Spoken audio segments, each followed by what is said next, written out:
on the road again. We can't wait to get on the road again.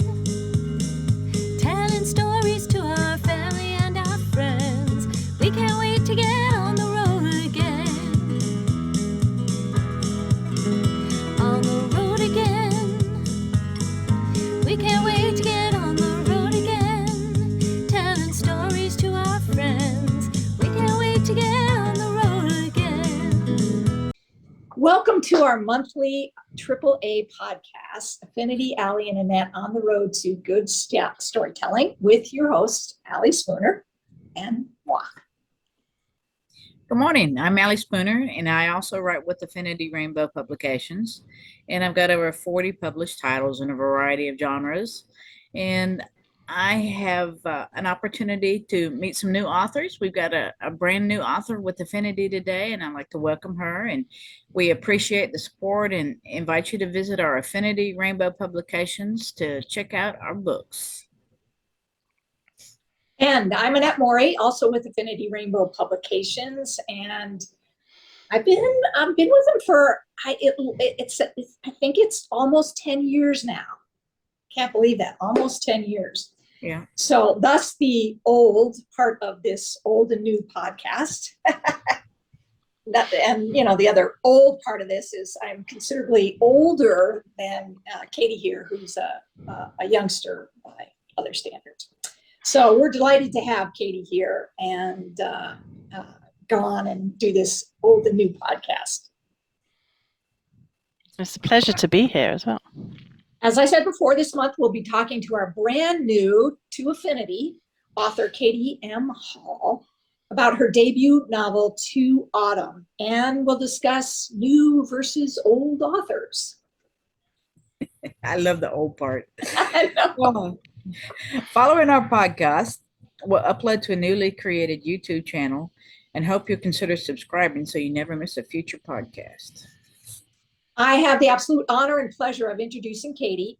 Katie is a 40-something, I love that, 40-something journalist and writing lesbian Londoner. She's co-founder and former editor-in-chief of the Planet London family of websites and contributed hundreds of articles for the LBQT community, including book and film reviews, celebrity interviews, opinion pieces, and features between 2011 and 2015. Her writing can also be found in many issues of the UK-based Diva magazine. Katie's poems and short stories have been shortlisted for several national UK writing awards. Her poetry is included in the Arachne Press Anthologies Byways 2024 and Times Go By Turns 2020. And her short stories feature in various lesfic collections, such as L is for ... 2014, and Lesfic Eclectic Volume 2, 2020. Kate, you get this bio is really challenging me. Katie is the creator and screenwriter of the first London LBQ web series and the award-winning She's in London, and producer of the award-winning indie feature Under the Influencer. Okay, that's quite a bio. I know. So without further ado, Miss Katie, you're on, so take it away. Okay.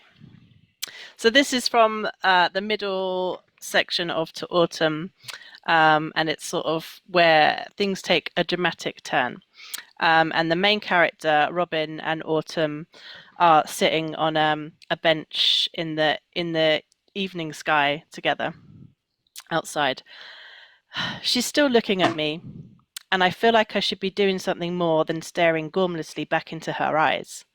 Her words are going round and round my head. Have I really just told her everything that I've been trying to push down for the last 4 months? What is it about her that made me spill my guts without even thinking about it? And then the bit where she said, I'm a lesbian, replays. I was too busy talking about my own stuff that I almost missed Autumn telling me her stuff. Maybe I misheard her.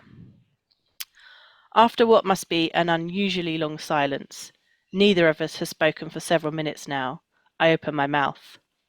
I'm about to ask her if she is a lesbian, if I really heard those words come out of her mouth, while her eyes are sinking deep into my soul. She adjusts herself, and her fingertips are gently grazing my arm. The stillness of the night is palpable, and my heart is beating loud enough to sound like the intro of a soft rock ballad. My instinct is telling me to seize the fucking moment, and before I have a chance to question anything anymore, I lean in. Our lips are millimeters apart, her face close up and disjointed like a surrealist portrait. She smells of peach and coconut, always coconut. She doesn't pull back. Her fingers twitch against the skin of my arm. I close my eyes and make the smallest of movements until our lips meet. The softness overwhelms me and draws me in further, and my tongue traces the gap, finding hers. A thunderbolt dances down my spine. Her hand takes a firmer grip and pulls my body closer. Her lips open a little, and our tongues dance a waltz. There is nothing else in the world right now. The soft rock ballad plays through, autumn's heartbeat harmonizing with mine. My lips smile into the kiss. Then a noise. A disturbance in the leaves. I pull back quickly, too quickly. The shock of my actions is sinking in. I kissed autumn. I kissed a woman. Again. I broke my promise. Autumn leans forward and tries to steer my face back to hers. Another rustle, then a cough. Someone is here. I turn my head, and Dean is there a few meters away, watching us, covered in sweat and playground dust. Autumn's head turns and clocks the intruder. Shit, she breathes. What is going on, Robin? Is she bothering you? I don't think so, buddy, Autumn says before I have a chance to answer. I bet your girlfriend would say differently. I bet yours would too. What is going on here? My brain and mouth finally switch into gear. Dean, this isn't what it looks like. Not that I know what it looks like. Please don't say anything, please. My parents can't know. I'm so sorry. There That was we go. really good. I love this book. It's such a nostalgic, and I think it must be universal to have this sort of nostalgic feeling, even though it's set in across the pond for us. I mean, it's so universal. I mean, Yeah. I can remember those feelings way back when. Yeah. Yeah, I All loved right. writing about it. Yeah, it was a great story. I really appreciate it. And it was a fun read. It was a Good fun to read. Yep. All right, Miss Annette, are you ready to read from your latest, The Kitten Trap? I am, and I'm going to jump far into the book. Normally, I do readings from the very beginning, but I decided I'm going to take you to the point where the kittens they have developed their plan, and they are in the midst of their plan to try to get their mommies back together. Midnight huffed and muttered, "How is it possible you were born in the same litter?" "That's just mean, Midnight." "I'm sorry. Okay, let me see your paw." Onyx flopped onto the ground and lifted her back paw. "I hate those things.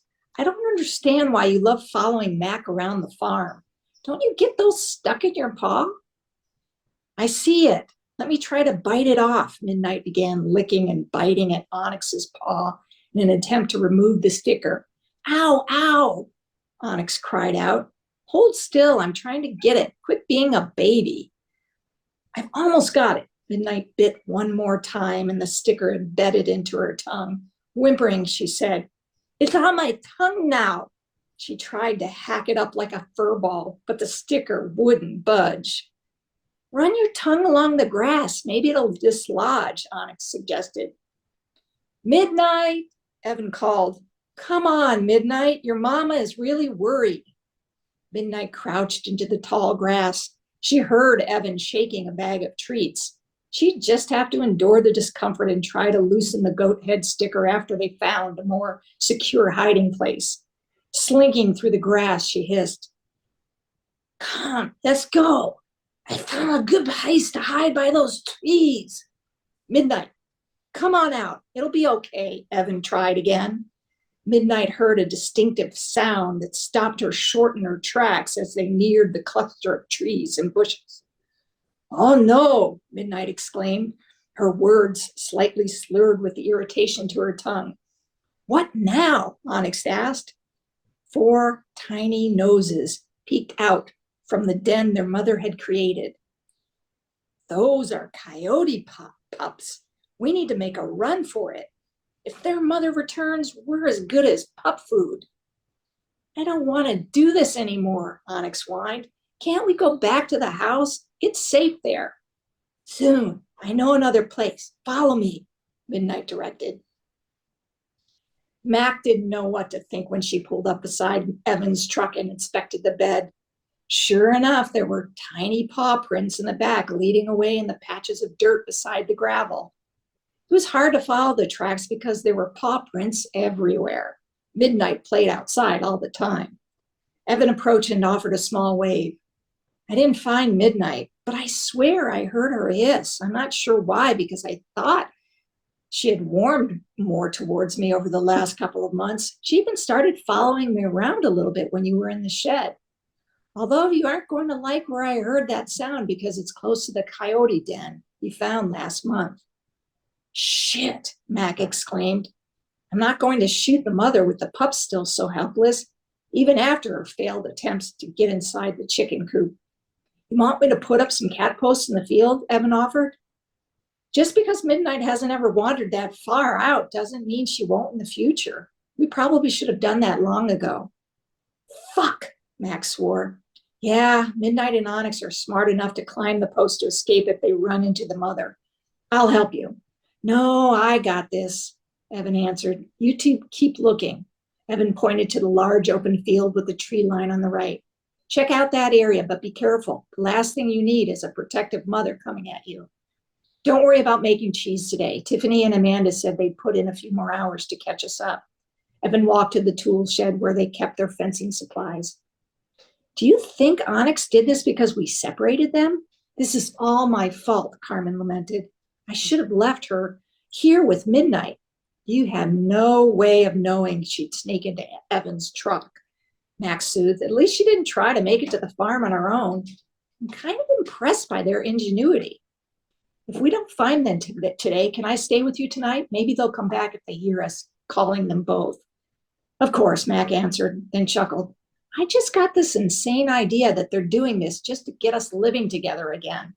You know, like the movie The Parent Trap? We're smack dab in the middle of the Kitten Trap. Oh, I love those kittens. Yeah, I love those kittens too. They're a lot like my cats. Yeah. They're too smart for their own good. They really are.